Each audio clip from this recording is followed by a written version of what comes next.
दादी साहब धन्य थे। ईशा और प्रतीक ने अभी अभी घर में प्रवेश किया था। जैसे ही रात को खबर लगी कि दादी साहब नहीं रहे, सुबह पहली फ्लाइट पकड़कर दोनों भोपाल पहुंच गए थे। घर में प्रवेश करते ही ईशा ने देखा अधिकांश रिश्तेदार आ चुके थे। सासू माँ, बुआ सास, चाची सास और अन्य करीबी रिश्तेदार महिलाएं जोर जोर से आवाज निकाल निकाल कर रो रही हैं। माहौल देखकर ईशा को समझ नहीं आ रहा था कि वह क्या करे, तो चुपचाप सबके बीच में जाकर बैठ गई। बीच बीच में सासू माँ उसकी तरफ देखने लगती, मानो कह रही है, चुपचाप मत बैठो, तुम भी हमारी तरह जोर जोर से रो। ईशा को सासू माँ और चाची सास का यूं विलाप करना पूरा फिल्मी ड्रामा सा लग रहा था।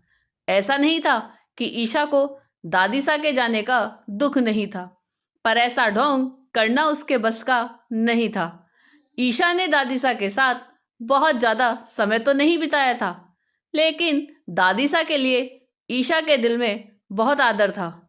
उनके साथ थोड़ा बहुत समय जो उसने बिताया था वह उसे याद आने लगा। उसकी शादी को अभी साल भर भी नहीं हुआ था। वह शादी के बाद पहली बार में यहाँ अपने ससुराल 8 दिन रुकी थी। 2 दिन तो शादी के बाद बहू बात, दूल्हे दुल्हन के गेम, राती जगह, कुल देवी के मंदिर में दर्शन करने जाना आदि रस्मों में ही निकल गए थे।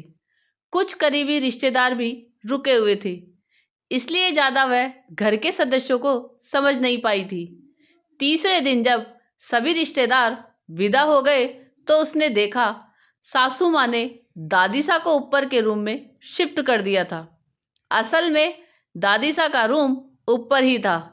शादी में आए रिश्तेदारों को दिखाने को उन्हें नीचे के गेस्ट रूम में रखा गया था।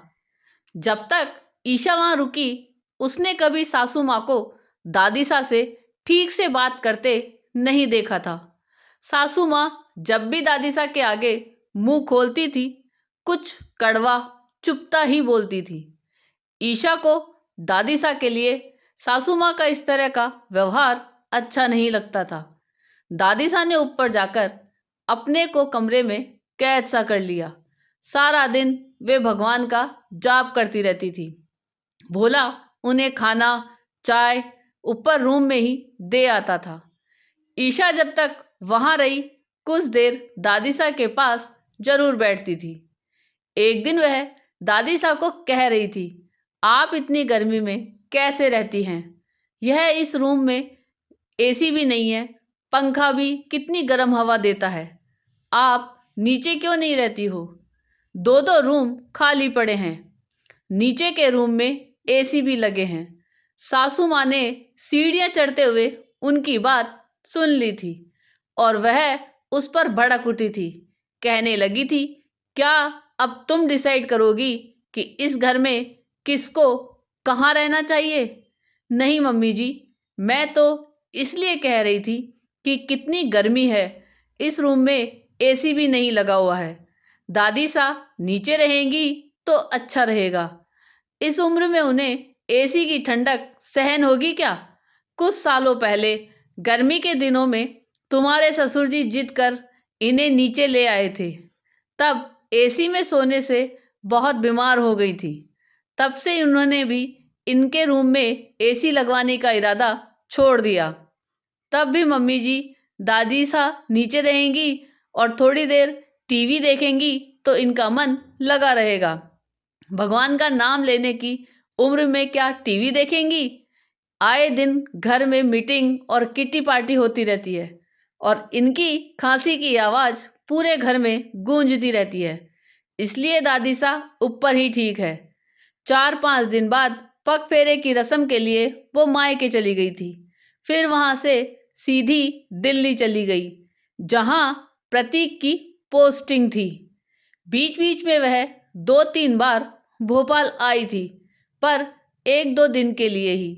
तब भी उसने सासू माँ का व्यवहार दादी सा के साथ ऐसा बुरा ही देखा था। एक बार तो घर में किटी पार्टी थी तो उसने सुना सासू माँ दादी सा को कह रही थी, जोर जोर से खांसने मत लग जाना, कमरे में ही रहना और दरवाजा भी बंद रखना। उस दिन सासू माँ की सहेलियों की आओ भगत में भोला दादी सा को खाना देना भूल गया था। तब वह थाली परोस कर दादी सा के रूम में लेकर गई थी। तब दादी सा बोले थे कि बेटा, आज तो तू थी तो खाना जल्दी आ गया, नहीं तो शाम तक नहीं आता। उन्होंने ईशा को खूब सारे आशीर्वाद दिए थे।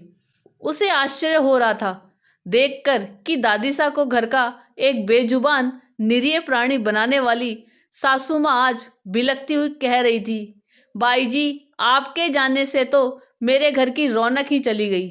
और चाची सास जो छोटे घर का बहाना कर कभी उन्हें अपने पास नहीं बुलाती थी। जिनके घर छोटे होते हैं वे अपने घर के बुजुर्गों को घर में नहीं रखते हैं क्या? वही चाची सास आज जोर जोर से रोते हुए कह रही है, थोड़े दिन तो और सेवा का मौका देती हमें, इतनी जल्दी क्या थी जाने की। दोनों का दोहरा चरित्र देखकर ईशा स्तब्ध थी। वह सोच रही थी, दादी सा जब जीवित थे तब उनके साथ बुरा बर्ताव करते समय इन्हें भगवान से डर नहीं लगा, और आज लोग क्या कहेंगे कि डर से दोनों ही ढोंग और झूठा दिखावा कर कितना दुख जता रही हैं। दादी सा की अंतिम यात्रा की पूरी तैयारी हो गई थी। अंतिम दर्शन के लिए जब उसे पुकारा गया तब उसकी त्रंदा टूटी।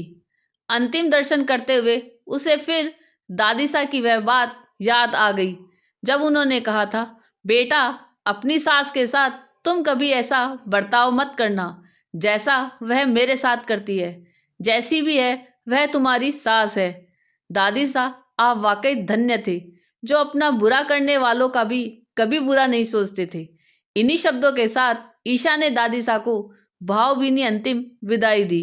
आपको यह कहानी कैसी लगी यह कमेंट करके जरूर बताइएगा। चैनल पे नए हो तो सब्सक्राइब जरूर कीजिएगा और वीडियो को लाइक और शेयर कीजिएगा। धन्यवाद।